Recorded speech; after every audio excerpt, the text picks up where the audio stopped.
la contaminación no sabíamos lo que era. Solamente sabíamos que nos picaba la garganta, que nos picaba los ojos, que los médicos de Erandio, Etxebarrieta y Aramburu estaban con colas de enfermos porque no había forma, porque los bronquios del pueblo de... ¿Cómo se llamaba la operación que te hacían un agujero por aquí? La tráquea. La tráquea. La primera vez que vi yo Erandio, fue en Erandio. En Erandio había gente con el pañuelo así y se tuvieron que operar por esta contaminación, ¿no?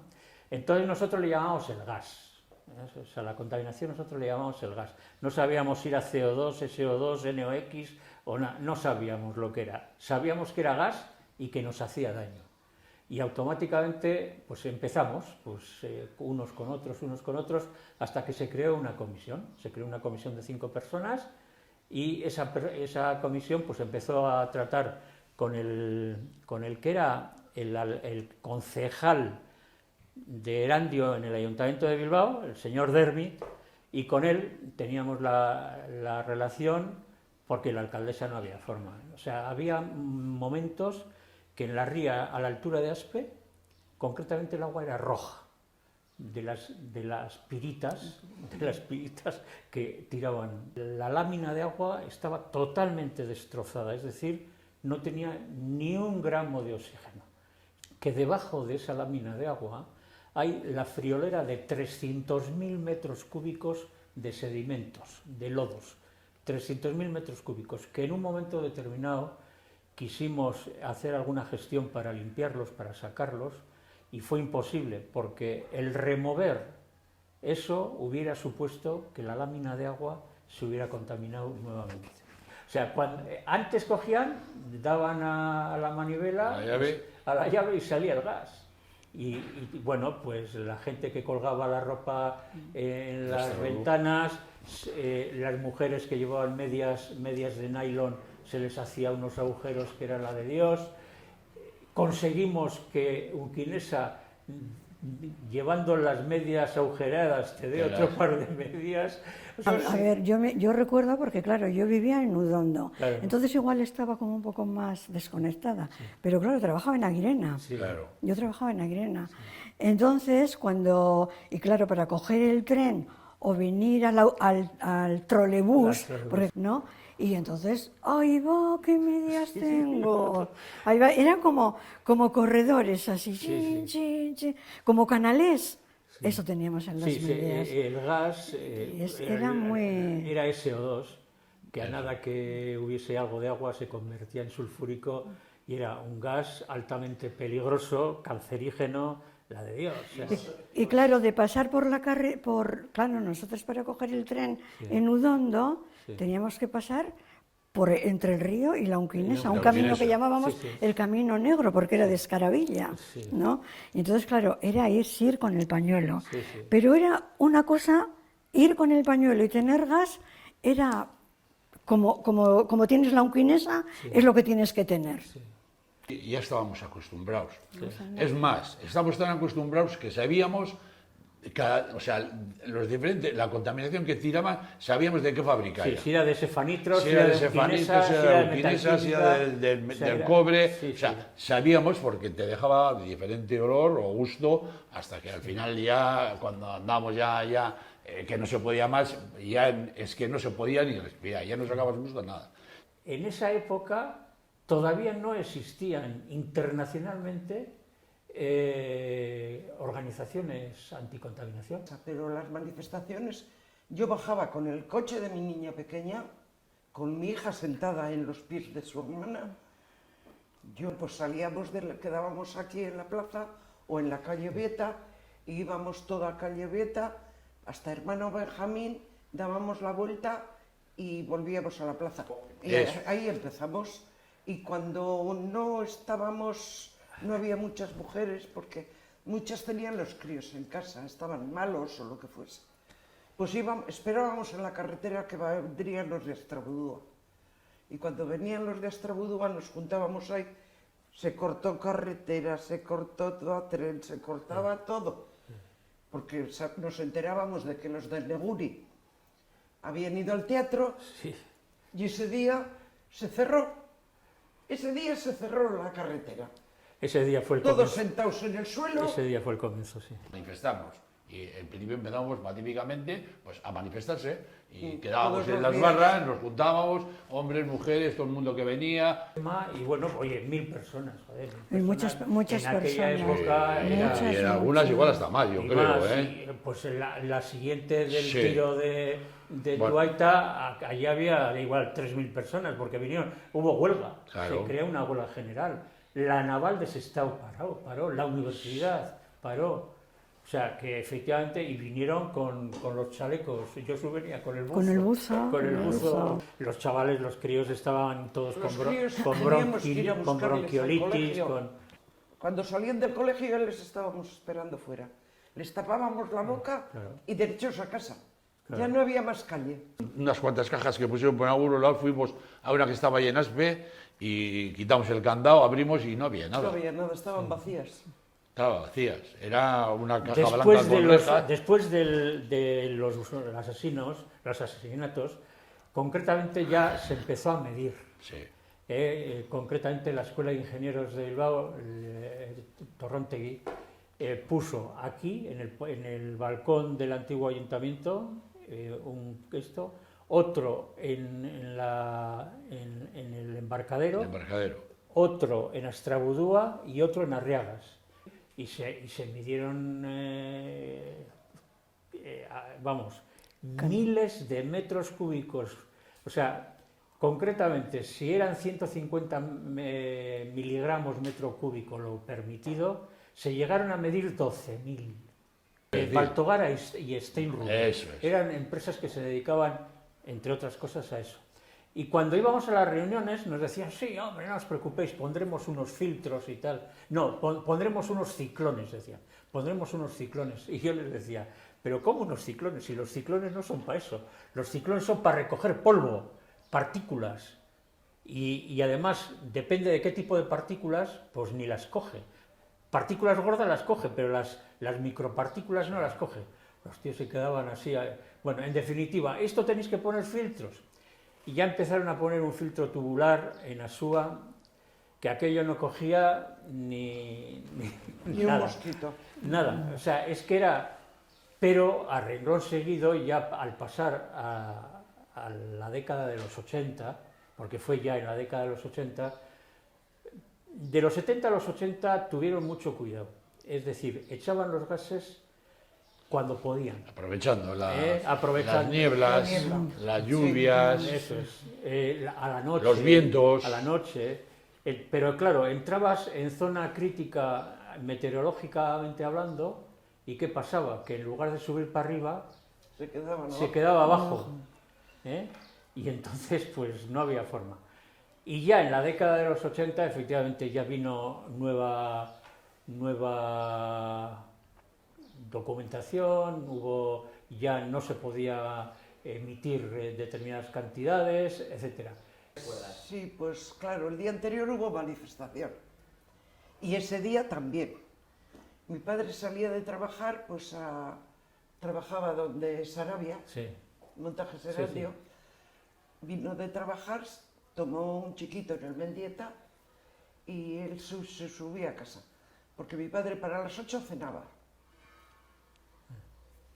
Dio una vuelta al pueblo en la manifestación y luego subió a casa. Y estaba en la cama ya, porque cenaba con su nieta encima. Estaba en la cama cuando empezó el follón gordo. El Gordo, tiroteo. no, gordísimo. A ver, y le llamé a mi padre que se levantaría para ver lo que le parecía el aquello. Y se asomó en el balcón. No en la ventana, en el balcón. En el balcón. Se asomó y nos dijo, meteros para adentro que son tiros. No dijo más. Me hizo un y cayó allí mismo. Mi madre le arrastró como pudo dentro y yo salí a buscarle a Chavarrita, porque era amigo de la familia, Sí. pero la hermana... Chavarrita era el médico. El médico, Maripili, Pilar, Sí. no le dejó salir. Yo no sé, me podían haber dado porque seguían disparando. Claro. Cuando yo bajé y grité que habían matado a mi padre, y subieron unos cuantos, le envolvieron en una manta y lo bajaron al Corte Socorro, que estaba María Ángeles. Ah, María Ángeles. María Ángeles Lanza, Sí, sí. la practicante. La practicante. Yo cuando volví a casa mi padre ya no estaba. Y ya cuando le vi estaba en el hospital. Duró 15 días. Yo Ese creo. día, el día que le mataron a Antón, fueron se dieron en Andy dos fases. Primero fue la manifestación que salimos, como ya el día anterior fue una manifestación de las gordas, que dieron muchos palos, el día anterior dieron palos a repartir, en la carretera fue la hostia. Y la gente estaba como más preparada. Entonces, el siguiente día vino mucho más policía, evidentemente, y en la carretera se volvió a hacer una batalla, pero de las gordas. Y hubo un momento en el que se cortó, se tocaron. Entonces, se empezó de buena voluntad a nosotros dijimos, pues vinieron los mayores y dijeron, oye, pues vale, ir a negociar. Se fue a negociar, y nadie puso ninguna pega, ningún problema. Y en el momento que se acercaron a donde ellos, me acuerdo yo que había ahí un mando, yo no sé, yo de aquello no entendía, con un megáfono que salió y se tiraron encima, a por ellos, dijeron, se tiraron encima. Entonces, estábamos unos cuantos que estábamos protegidos detrás de la entrada que tenía la carpintería de Serafín, que tenía, donde vivía Serafín el carpintero, que el portal tenía como una cosa enfrente de la iglesia, y las persianas que todavía están en la tienda de retalitos. ¿No era retalitos? Sí, que ahora hay una floristería, y ahí estábamos manteniendo nuestra posición y tuvimos que abandonar ya cuando se tiraron encima. Pero es que antes, en esas persianas, estaban pegando los tiros. Nosotros estábamos desde las persianas tirando las piedras a ellos para que no salieran donde estaban, y nosotros estábamos viendo plan, pegaban. Y joder, pero si estos son balas. Y efectivamente eran balas. Entonces, claro, hay un hecho que ante algunos que hemos tenido que declarar o decirles cómo le pegaron a Antón el tiro, que se describe fácilmente cómo le pegaron el tiro a Antón. Antón estaba, la policía estaba así, y en la diagonal donde ellos nos tiraban a nosotros los tiros, estaba Antón.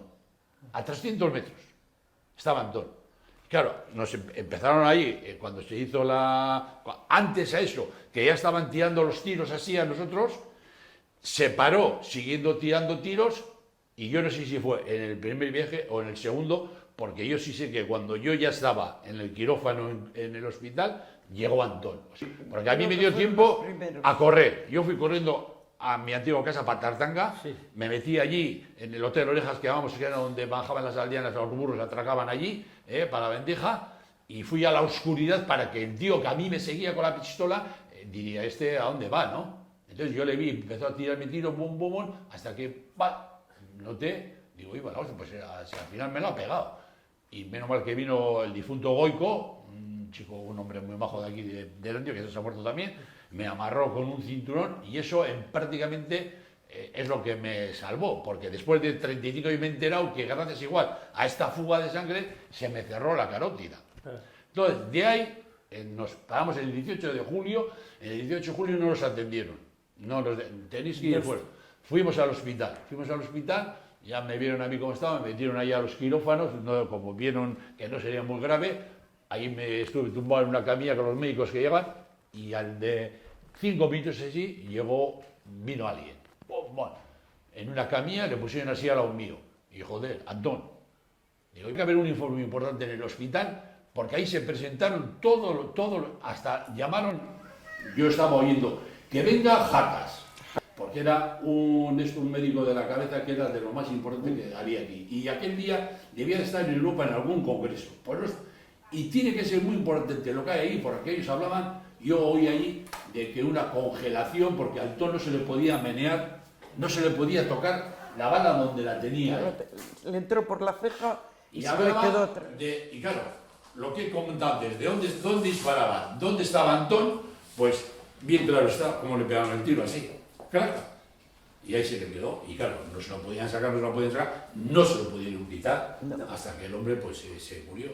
A mí, me avisaron, yo fui al hospital, claro, que también había problemas, porque estaba la carretera cortada, pero bueno, al final conseguí que me llevara una persona. Entonces, pues cuando llegué allí, recuerdo tu ama y tu tía Mati. Y bueno, pues allí, pues todos, los unos nerviosos y tristes, los otros que no sabíamos lo que pasaba, bueno, que estás como anonadada, no sabes, ¿no? A media tarde o así, pues Jesús recobró el conocimiento. No sabría decir la hora, eso. Y bueno, pues, pero nada, pues conocimiento, pero bueno, pues que se encontraba muy mal, que estaba muy mal. Y recuerdo que me decía una médico, háblale. Y yo decía, ¿y qué digo si no me salen las palabras? ¿Qué voy a decir, no? Bueno, pues ya estuvimos allí, luego se pidió sangre, entonces pues fue toda Extremadura y todo Erandio fueron a donar sangre, que ya al final dijeron que ya que no hacía falta más. Y hubo se quedó en el banco del hospital como, no sé si a mí me dijeron 200 y pico litros de sangre, o sea, una barbaridad de sangre pues para el hospital, ¿no? Y luego ya, bueno, pues a las 5 así, ya, de las 5 de la madrugada, pues nos dijeron eso, que había muerto. Fuimos a Tartanga, a la parte de arriba, subimos las escaleras.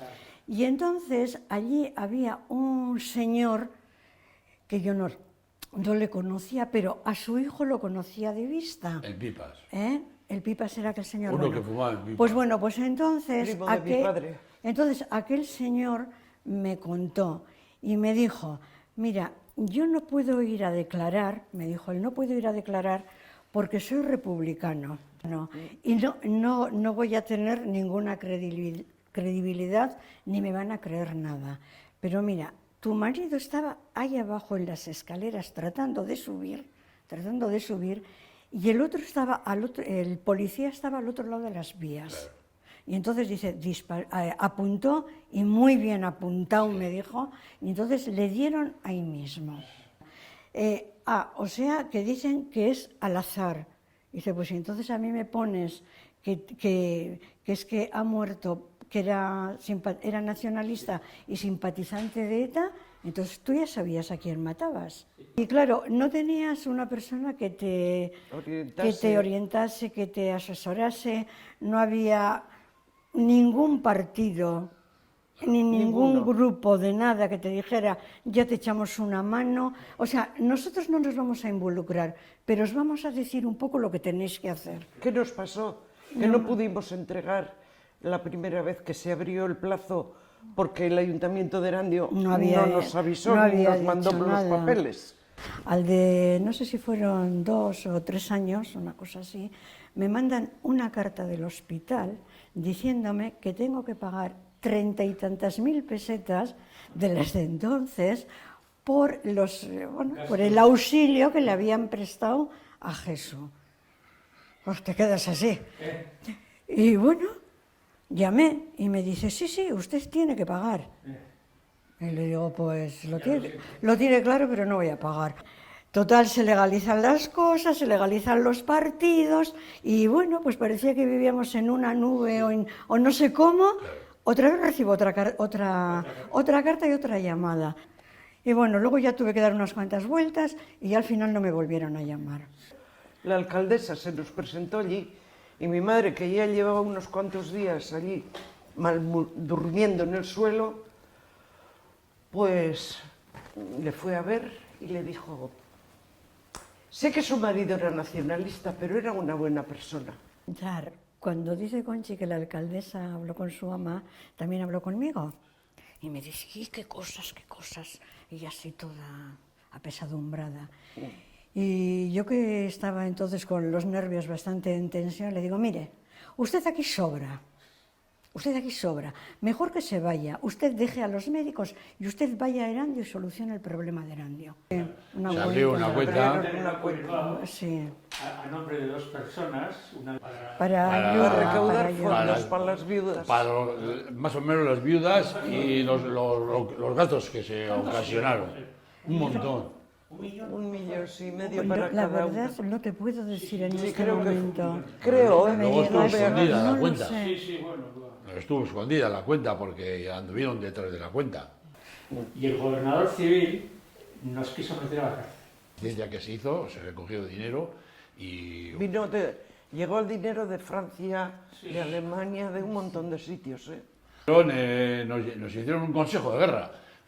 Y yo me descojonaba porque era un chaval. Y mi madre, claro, fíjate, mi madre estaba asustadísima. Encima que ya estaba pendiente un poco de los líos de donde andaba, pero llega a casa de esto un consejo de guerra, porque es que pasó automáticamente. Al de 4 días ya pasó, estos sabrán mejor que nosotros. Yo era un chaval, yo no me enteré, yo estaba a otras cosas. Pero, joder, mi madre, pues imagínate, oye, un consejo de guerra. Y luego, de hecho, yo estuve esposado en la cama y yo no podía mear. Un conejo se llamaba. Sí, donde teníamos que... Eran unos conejos de cristal amarillos. Y con un tiro en la cabecera. Sí, que yo no podía mear allí, en el aparato ese. Yo tenía que ir a levantarme. Me esposaba en la cama. Y bueno, y teníamos todos los días que estuvimos allí, la patrulla de los grises, con los diferentes relevos, venían unos, venían otros, y estuvimos ahí los 8 días. Mi padre los 15 que vivió. Claro, en la UCI. Metido ahí. Claro, como Afino, otro de los heridos de bala, le entró por aquí y le salió por aquí. Le entró por aquí y le salió por aquí. Y fue un tiro limpio y no le cogió nada. Y casualidad, al mayor de los que éramos de la cuadrilla, al mayor, a Bengoa, cuando le pegan el tiro a Fino, que se cae al suelo del tiro, ahí en la puerta del Club Erandio antiguo, ahí le pegan el tiro a Fino. Este que le ve, como estaban venga a tirar tiros, pues no sabía la gente si ir a coger, y fue Bengoa a cogerle. Y cuando le estaba cogiendo, tiene los cojones que le pegan un tiro cuando le está cogiendo a un herido, y le pegaron el tiro en el culo. No, pero situaciones periódicas, pues que llegan los 25 años, Sí. que llegan los 50, que llegan los 10. Pero durante el año no.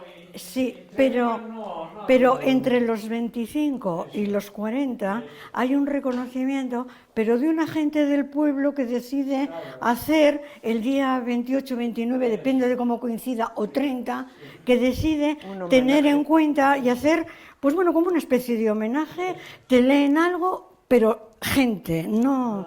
Y luego cuando llega el 40 años es el ayuntamiento, cuando llegan los 50 años es el ayuntamiento. A mí lo que más me gustaría es que quedara reflejado, o sea, y que sirviese, porque además hoy estamos viviendo lo mismo con el tema tan débil y tan delicado del tema de las mujeres, y su lucha otra vez nuevamente, y el tema de lo que estamos ahora, el cambio climático, que de alguna manera... yo cuando empezaron estos chavales, ahora que ese movimiento a través de esa chavalita holandesa, otra que estuvieron aquí en Bilbao, que se reunían los viernes, a un par de ellos ya les dije, oye, mira, ahí tenéis, el Guernica de la contaminación está en Erandio. Es que los productos químicos que venían de América, que venían así, los sacos, unas calaveras, y que allí los manejaban con trajes especiales, aquí se cogía con las manos.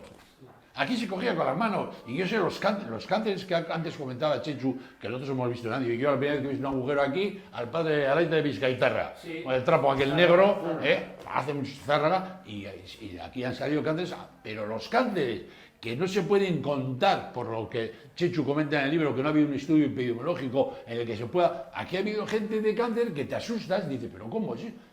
Aquí ha habido unos índices de cáncer como los que yo estoy viendo ahora en Durango, que está empezando, ahí ahora pueden medir, pueden contabilizar, aquí no se podía. Entonces, eso es un dato que hoy está en plena actualidad. Empieza del río a Suba. Empezaron a limpiar. Sí. Tienes todo el lindane que queréis ahí, por lo tanto no podéis tocar. Ese es el río Suba, el más contaminado de toda Europa, El parque de arriba de Echevarría es el sitio más contaminado que puede haber en este mundo. Y fíjate allí lo que se hace. Barracas en la hostia. Yo era el director, por lo tanto yo presenté el proyecto en Europa para que nos den los dineros para limpiar el pueblo. Nos dieron solo para hacer la celda de seguridad de Lindane. Para hacerlo de Bilbao no nos dieron. Eran 2.000 millones de pelas. Aquellos de los que ver fotos de allí, fotos que haces el agujero para meter el árbol y resulta que la tierra es azul, verde, amarilla, es la hostia. Pero es que allí está una fábrica.